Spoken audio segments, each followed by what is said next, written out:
Hi, friend. Welcome to Holly's Highlights, a podcast designed to encourage, inspire, and equip you to intentionally live your life full of purpose. I'm your host, Holly Kirby, motivational speaker, leadership cultivator, marketing strategist, and personal cheerleader. Let's check out today's highlight.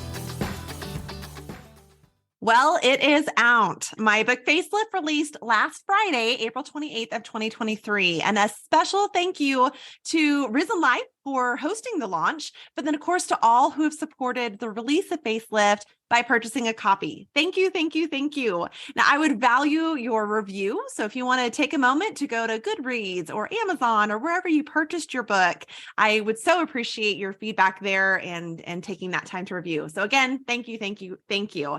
As I have shared though, all of us have a story, right? And so that leads into our second episode of the series of highlighting those who have embraced hope through their own heartaches.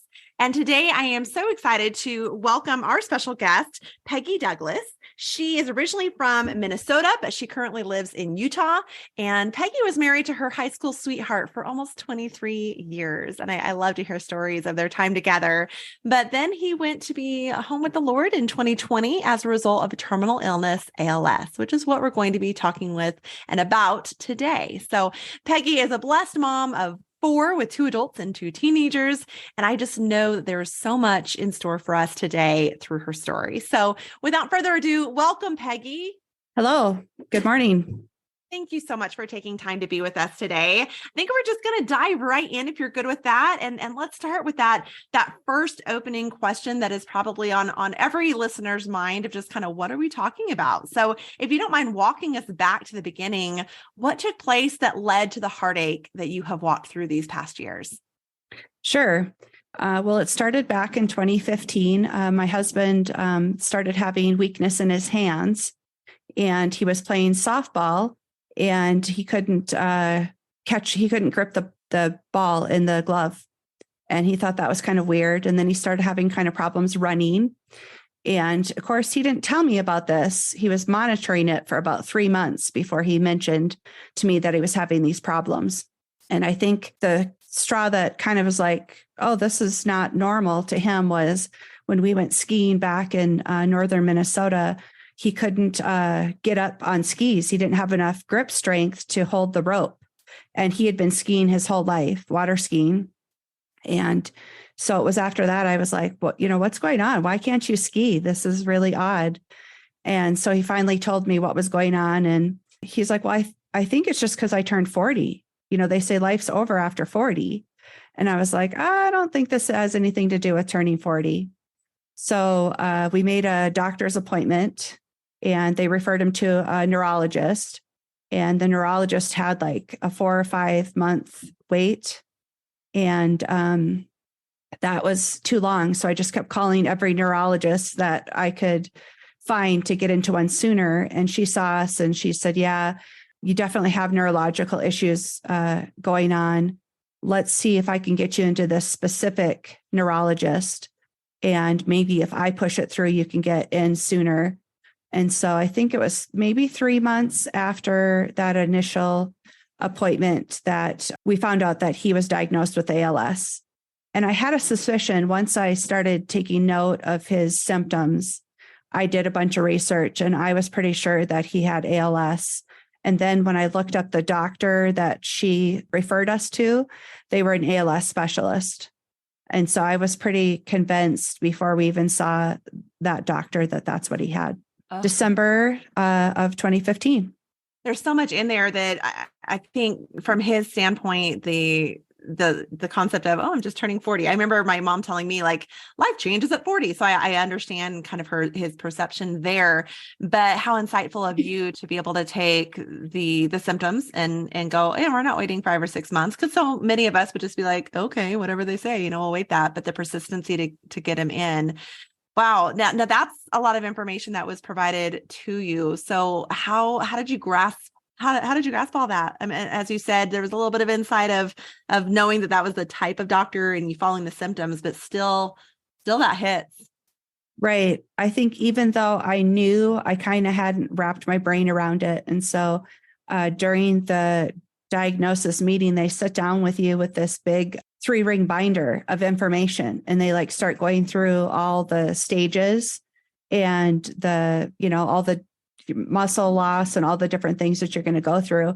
And I didn't remember anything of that meeting. Chris was like engaged and asking questions. And I was just like, I was present in the room, but I wasn't present. And I just remember walking out of there really defeated and was like, okay, well, this is the reality. I was kind of hoping that they were going to be wrong and tell me it was something else. You just found all the information. That's when they gave you the binder? Yes. It's very overwhelming. I'm like, are you kidding me? Like, how do you process all of this? And so, so they went through it there, and I was like, well, I'll look at it later. I'd already knew that it was a terminal illness, and I did a bunch of research about it. So our next thought was, well, how do we tell the kids? And our kids were all pretty little still at that time.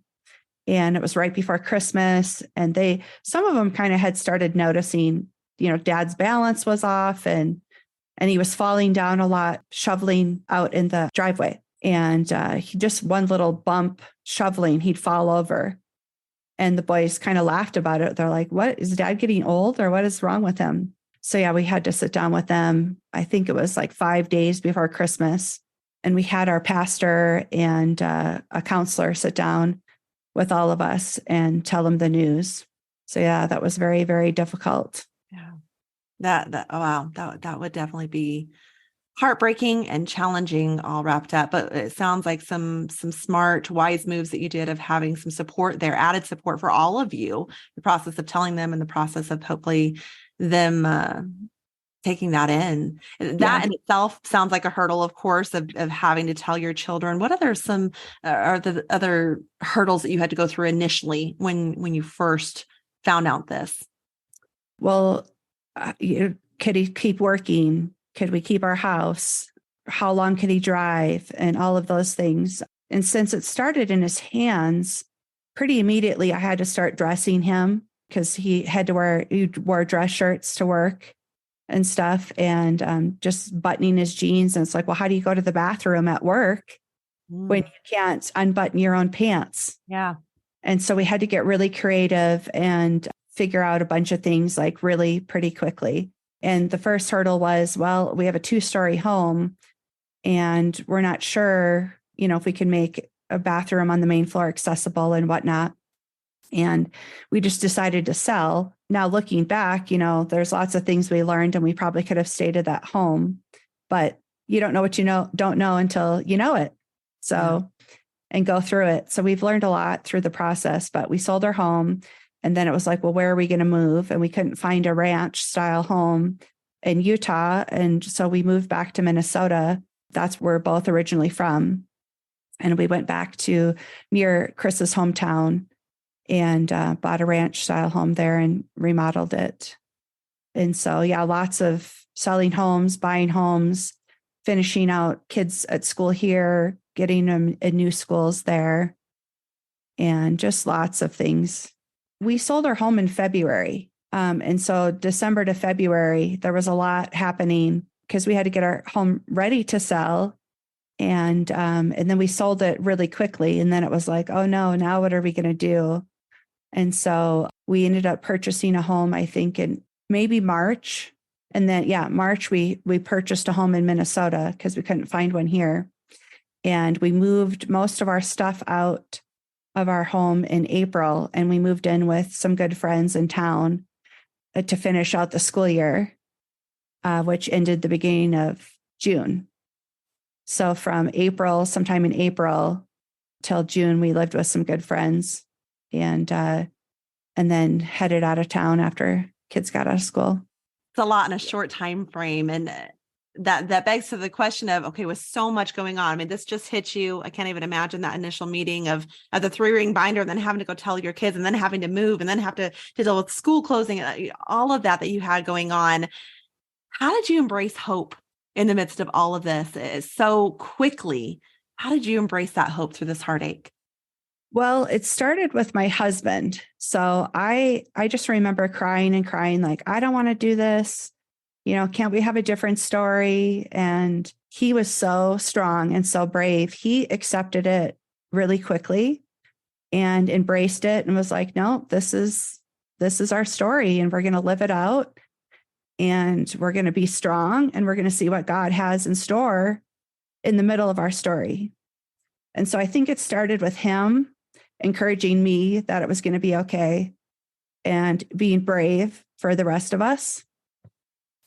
And so I was like, okay, well, here we go. Like he's in, he's accepted.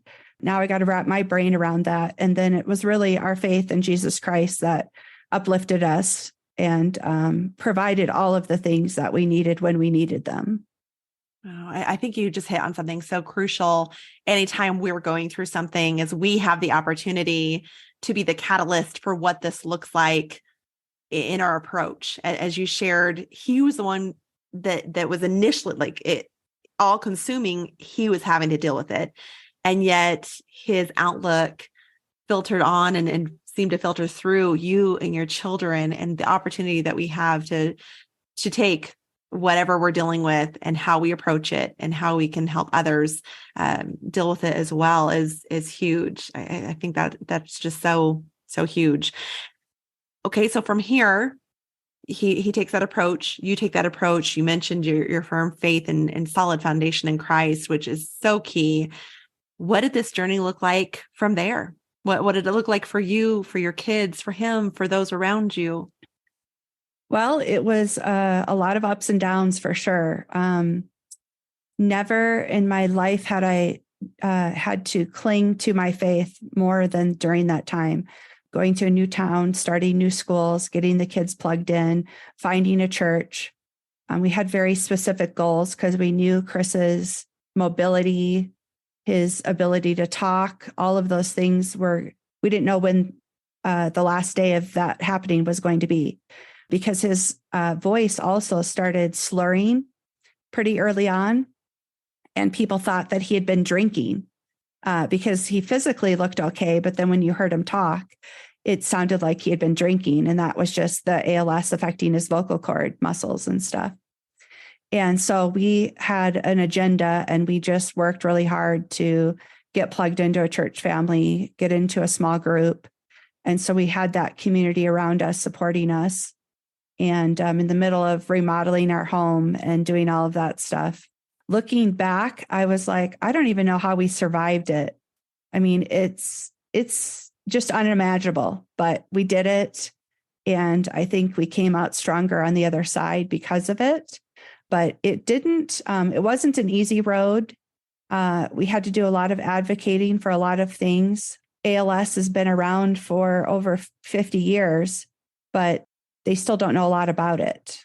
And so we had an ALS clinic at the Mayo Clinic, but it's a lot of trial and error, and every person is different in how it affects them. Just insurance, fighting insurances for wheelchairs and just all the equipment, all the things. And you were supposed to stay 2 steps ahead of the disease, which was not always easy to do because you didn't know when it was going to happen. And so everything just took longer and lots of hurdles. I think it took us 6 months to get his wheelchair, and he already couldn't walk before that. We started the process when he was still walking, but it was so long, just jumping through all the hoops, that we ended up having to borrow a wheelchair from the ALS Association in the meantime, because he was trying to use a walker and he was falling down all the time using his walker. And so, yeah, just very challenging. And his was probably average moving as far as his deterioration. There's basically sporadic ALS and familial ALS. And there's a few other mixed in there, but those are the two main ones. Sporadic can still move very quickly. There's bulbar ALS too. And his was sporadic, so it wasn't related to familial. So 10% of cases have to do with having a family history of it. Anyways, his was average decline. And so I don't know, people that have the faster decline and stuff, I don't know how they keep up with it all, because it still seemed to change really quickly. from diagnosis to being in a wheelchair was like 6 months. And so that's not a real long time. And like I said, he lost the use of his hands right away. So he already wasn't able to do a lot of things. And walking was left pretty quickly. But he was able to speak for quite a few years. And so that was a blessing. And he never lost his smile. So those that knew Chris loved his smile. And I was always afraid of the day when his muscles in his face quit working. But the Lord was gracious and never took his smile away from him. That is beautiful. My mind is blown when you mentioned that you guys are supposed to stay 2 steps ahead of it, because here you are dealing with a diagnosis that is unknown, right? Especially when it hasn't been in the family. And the challenges of, as you mentioned, the timeline of it. So trying to stay 2 steps ahead of something that you've never had to deal with, and yet is moving so quickly. That sounds like so many hurdles in itself, but yet what a beautiful perspective too, of seeing, even in the midst of those heartaches, seeing God's goodness and those blessings of something such as a smile. And I was so grateful for the pleasure of knowing Chris and knowing you. And I would definitely agree with that perspective of he always had a smile. And I think that was convicting to those of us looking in of the hardships that we can think were now inconveniences in our day, and seeing someone who is battling something so challenging and so inevitable, and to know he was able to always embrace and display a smile, and it was genuine. It wasn't something just a stage smile. He truly lived out his faith and joy, and even with that smile on his face. I think that says so much. So how about now, to kind of wrap us up with, what would you say is your latest update? I think my latest update is I'm still taking it day by day, trying to figure it out. I am now a single mom to some young adults and some teenagers, and they're all still at home. And so that's challenging. And I'm currently caregiving again for my mom who lives with me. And so, just taking it day by day. I'm doing a lot of volunteering work still.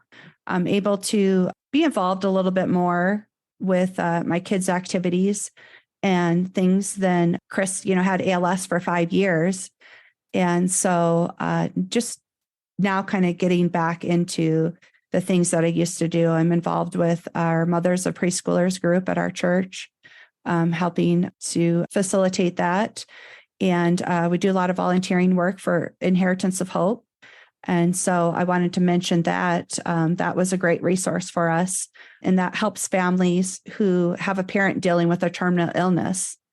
And they have resources available and retreats. And thanks to COVID, now they have a lot of online opportunities that we didn't have before COVID. So we have virtual retreats. And then we have like 23 different support groups for all ages during the week through Zoom. And then we have about 4 in-person retreats a year that we bring families on and help them make memories and help them live a legacy of just intentional legacy. And so one of our interesting things that we do that I haven't seen other organizations do is we do legacy videos. And so anybody can go to inheritanceofhope.org and request to do a video, because none of us are guaranteed tomorrow. And so what a gift we could leave our families is a little memento of our voice and our mannerisms. And so I get to the privilege of doing some of those videos, a video coach. And then I'm a family navigator for some of the retreats. And so I just am enjoying giving back to an organization that has meant so much to us. That is incredible. I'm so just overwhelmed at times of hearing of organizations such as this that truly makes an impact, not only when the family needs it most, but also providing that sustainability, that ongoing support. Because as listeners can probably piece together now that, yes, Chris has passed on, and as shared earlier in 2020, yet the heartache doesn't stop there. His pain is and suffering is gone, and thankfully he is in the arms of Jesus, but his family still has that heartache. And so this organization who still comes along and helps, and for her, one of her sons, I know his involvement has been huge in this, and being able to see that smile continue on too. Chris's smile definitely is in their son Luke, and all of his involvement there with Inheritance of Hope. So I just think that's amazing for these nonprofit organizations that can continue their impact in these families. And then I think that's something to be said for you, Peggy, and your family, of your continued involvement and being able to see the impact that you can make in families that are coming behind you, having to deal with some of those struggles that you guys initially dealt with, the challenges, the hurdles, and being able to make an impact on them, I think is amazing. How, in addition to Inheritance of Hope, how else have you felt a lifting of your faith or been encouraged through all of this? Well, actually, I think it's the little things.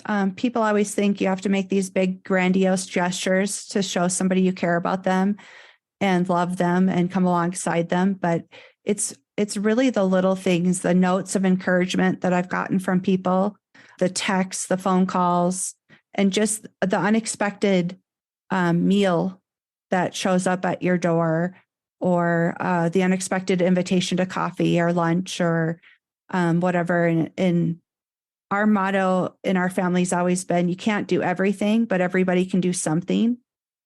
And so it doesn't have to be a laborious, huge gesture. Just think about, how can I let this person know that I care about them?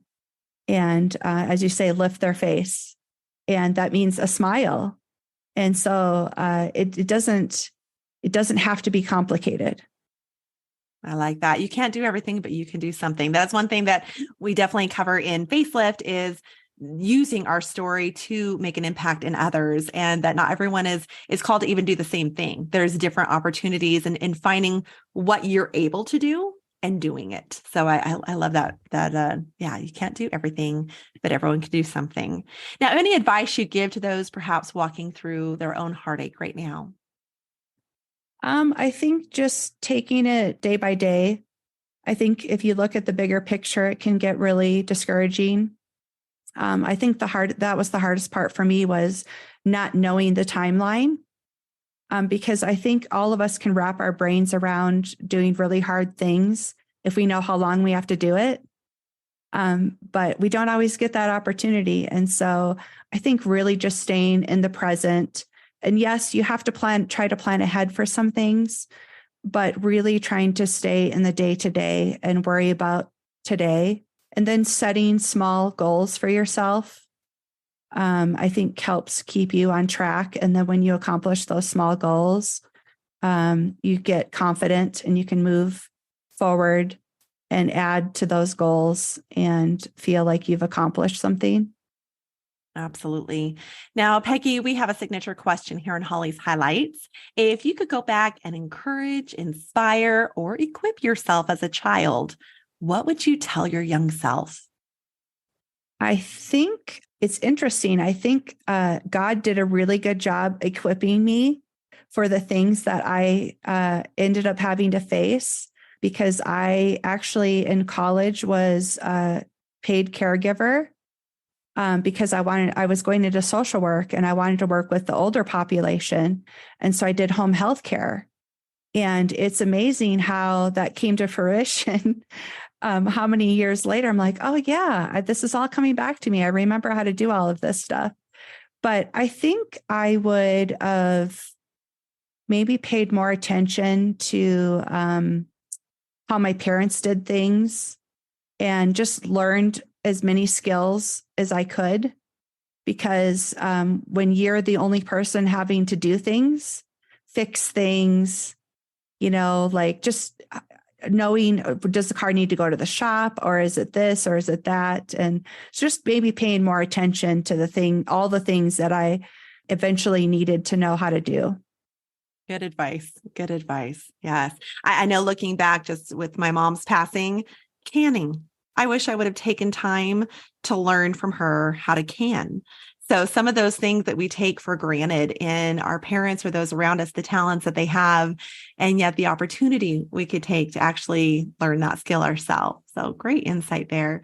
Peggy, I am sure you have encouraged, inspired so many today. So where can our guests connect with you or even with Inheritance of Hope if they want to get involved? They could connect with me, douglas.peggy@gmail.com. And I would love to connect with anybody who wants to learn more about our story or how we can come alongside somebody else who has ALS or a terminal illness or whatever it may be.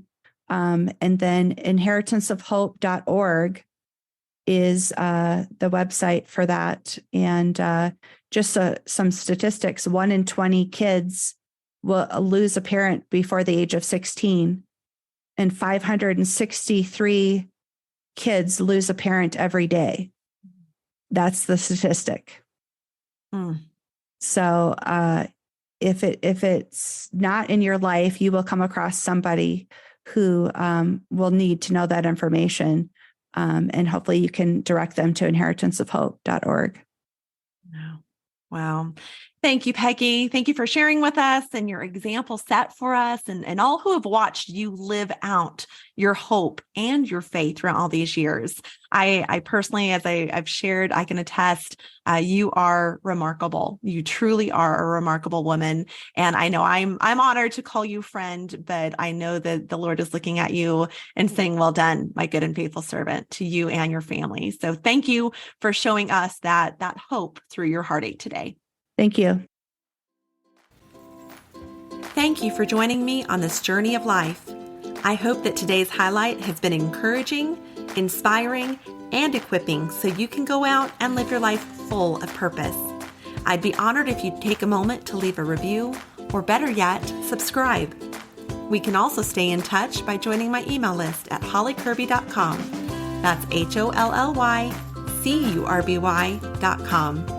Until next time, make it a great day for a great day.